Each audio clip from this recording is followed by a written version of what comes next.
Hi hello friends, welcome back to beauty max fashion. இன்றைக்கி வந்து நம்ம ஒரு ஈஸியான மட்டன் குழம்பு எப்படி செய்கிறது அதுக்கான ரெசிபி வீடியோ தான் இது. நான் வந்து இது ஆல்ரெடி ஒரு vlogல இன்க்ளூட் பண்ணியிருந்தேன். தனியாக வேணும்னு கேட்டிருக்கிறதால நான் வந்து இது தனியாக இன்க்ளூட் பண்ணுறேன். இது வந்து பார்த்தீங்கன்னா நம்ம ஈஸியாக செஞ்சிடலாம், ரொம்ப கம்மியான டைமில் டக்குன்னு செஞ்சிடலாம். நான் வந்து இது குக்கரில் தான் செய்ய போகிறேன். ஸோ அதை நான் எப்படி செஞ்சுருக்கேன் அப்படின்னு சொல்லிட்டு நான் உங்களோட ஷேர் பண்ணிக்கிறேன். நமக்கு என்னென்ன ஐட்டம்ஸ் தேவை அப்படின்னு பார்த்தீங்கன்னா, நமக்கு வந்து வெங்காயம், தக்காளி, இஞ்சி பூண்டு பேஸ்ட்டு, நார்மல் குழம்பு மிளகாத்தூள், அப்புறமா வந்து கொஞ்சம் கரம் மசாலா அதெல்லாம் இருந்தாலே போதும். நம்ம ஈஸியாக செஞ்சிடலாம், ரொம்ப ஃபாஸ்ட்டாக ஆகிடும், டக்குன்னு ரெடி பண்ணிடலாம். உங்களுக்கு மட்டன்ன்றதால நான் குக்கரில் விசில் விடுவேன், ஸோ அதனால் சீக்கிரமாக ரெடி ஆகிடும். வாங்க எப்படி பண்ணுறது அப்படின்னு பார்க்கலாம். ஃபஸ்ட்டு ஒரு குக்கரில் கொஞ்சமாக எண்ணெய் ஊற்றி அதில் வந்து இந்த பட்டை, அப்புறமா வந்து லவங்கம், அந்த ஸ்டார் அனஸ் அதெல்லாம் வந்து போட்டுக்கலாம். நமக்கு எவ்வளோ தேவையோ ஒரு ஒன்று ரெண்டு அந்த மாதிரி போட்டுக்கலாம். அப்புறமா வந்து இப்போ நம்ம ஒரு 1 kgக்கு வந்து நான் ரேஷியோ சொல்கிறேன். இப்போ நம்ம வந்து 4 வெங்காயம் 4 தக்காளி எடுக்கிறோம் அப்படின்னா 2 வெங்காயத்தை ஃபஸ்ட்டு இந்த மாதிரி மிக்சியில் போட்டு நல்லா அரைச்சி வச்சுக்கோங்க. அப்புறமா கொஞ்சம் இஞ்சி பூண்டு பேஸ்ட், அதுலேயே கொஞ்சம் லவங்கம், அந்த ஸ்டார் அனஸ் அதெல்லாம் வந்து பட்டை அதை போட்டு நான் அரைச்சி வச்சுருக்கேன், இஞ்சி பூண்டு பேஸ்ட். அது இல்லாமல் ஒரு 2 வெங்காயத்தை தனியாக அரைஞ்சி வச்சுருக்கேன், 2 தக்காளியை தனியாக அரைஞ்சி வச்சுருக்கேன். அப்புறமா மீதி ஒரு 2 தக்காளியை வந்து மிளகாத்தூள், ஒரு 2 ஸ்பூன் மிளகாத்தூள், அப்புறமா வந்து 2 ஸ்பூன் தனியாத்தூள் அதை போட்டு நான் அரைச்சி வச்சுக்க போகிறேன். இப்போ வந்து நான் பார்த்தீங்கன்னா வெங்காயத்தை போட்டுட்டேன், நான் நல்லா வதங்கிட்டு இருக்கு. ஸோ வெங்காயம் போட்டு முடிச்சதுக்கப்புறமா இஞ்சி பூண்டு பேஸ்ட் போட போகிறேன். இஞ்சி பூண்டு பேஸ்ட் போட்டதுக்கப்புறமா அந்த நம்ம நறுக்கி வச்சுருக்கோம் இல்லையா, அந்த தக்காளியை நான் போட போகிறேன். ஃபஸ்ட்டு வந்து பார்த்திங்கன்னா நான் எண்ணெய் ஊற்றிட்டு அந்த பிரியாணி அந்த இலை அதெல்லாம் போட்டுட்டு அப்புறமா வந்து ஆனியன் போட்டிருக்கேன். அப்புறமா இஞ்சி பூண்டு பேஸ்ட், நறுக்கி வச்சுருந்த ஆனியனும் போட்டிருக்கேன், அரைச்சி வச்சுருந்த ஆனியனும் போட்டிருக்கேன். அப்புறமா தக்காளி போட்டுட்டேன்.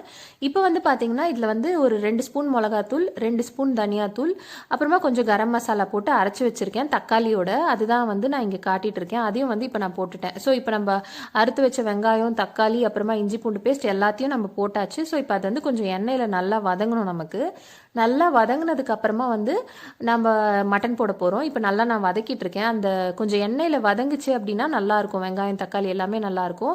எல்லாத்தையும் ஃபுல் அண்ட் ஃபுல் அரிஞ்சு போடாமல், எல்லாத்தையும் ஃபுல் அண்ட் ஃபுல் அரைச்சி போடாமல் நம்ம இந்த மாதிரி போட்டோம்னா கொஞ்சம் எல்லாமே வந்து செம்மியாக மிக்ஸ் ஆகிருக்கும். ஸோ இப்போ அதுதான் வந்து எண்ணெயில் வதங்கிட்டு இருக்கு.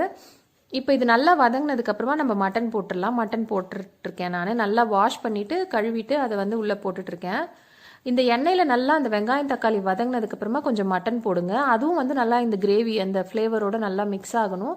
தேவையான அளவு உப்பு போட்டுக்கோங்க, உங்களுக்கு எவ்வளோ வேணுமோ அது போட்டுக்கலாம். நம்ம இந்த மட்டன் வந்து அந்த கிரேவியோட கொஞ்சம் மிக்ஸ் ஆகிறதுக்கு நல்லா கொஞ்சம் பெரட்டி விட்டிங்கன்னா கொஞ்சம் நல்லா மிக்ஸ் ஆகிடும். இந்த டைமில் கூட நீங்கள் வந்து உப்பு காரம்லாம் செக் பண்ணிக்கலாம். நான் அரைக்கும் போது நான் மிளகாத்தூள் தனியாத்தூள் போடுறேன் இல்லையா, ஸோ அது பத்தலைனா கூட நம்ம அப்புறமா கூட போட்டுக்கலாம். கொஞ்சம் மிளகாத்தூள், தனியாத்தூள், அப்புறமா வந்து கொஞ்சம் கரம் மசாலா, அதெல்லாம் மட்டன் மசாலா அதெல்லாம் கூட நீங்கள் போட்டு அரைச்சிக்கலாம். உங்களோட ஃப்ளேவருக்கு எந்த மாதிரி வேணுமோ அந்த மாதிரி போட்டு நீங்கள் அரைச்சி அதை இன்க்ளூட் பண்ணிக்கலாம். இல்லைனா தண்ணி ஊற்றிட்டதுக்கப்புறம் கூட காரம் பத்தலை, உப்பு பத்தலை அப்படின்னா நீங்கள் கண்டிப்பாக போட்டுக்கலாம்.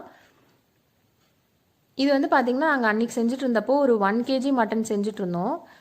1 kgயோ இல்லை ஒரு 3/4 கிலோ இருக்கும்னு நினைக்கிறேன். அந்த மட்டன் தான் ரொம்ப நல்லா எலசாக இருந்தது.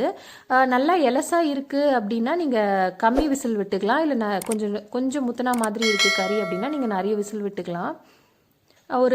ஒரு சொம்பு அளவு நான் தண்ணி ஊற்றிருப்பேன். ரொம்ப அதிகமாக இல்லாமல் ஒரு கிரேவியாக வேணும் அப்படின்னா கம்மியாக ஊற்றுங்க. இல்லை தண்ணியாக வேணும்னா ஒரு 1.5 சொம்பு அந்த மாதிரி நீங்கள் ஊற்றிக்கலாம். ஊற்றிட்டு நம்ம உப்பு காரம்லாம் பார்த்துட்டு மூடிட்டு விசில் விட்டுடலாம். அதே வந்து உங்களுக்கு நான் வந்து ஒரு 8 விசில் விடுவேன். உங்களுக்கு வேணும்னா ஒரு கம்மியாக கூட ஒரு 6 விசில்ஸ் விட்டிங்கன்னா கூட போதும். நல்லா வெந்துருச்சு கறி, அன்றைக்கி ரொம்ப எலசாக இருந்தது, நல்லா வெந்துருச்சு. ஸோ நீங்கள் வந்து டக்குன்னு குயிக்காக பண்ணணும் அப்படின்னா நீங்கள் இந்த மாதிரி பண்ணலாம். ஐ ஹோப் உங்கள் எல்லாருக்கும் இந்த வீடியோ பிடிச்சிருக்கும்னு நினைக்கிறேன். Thank you so much for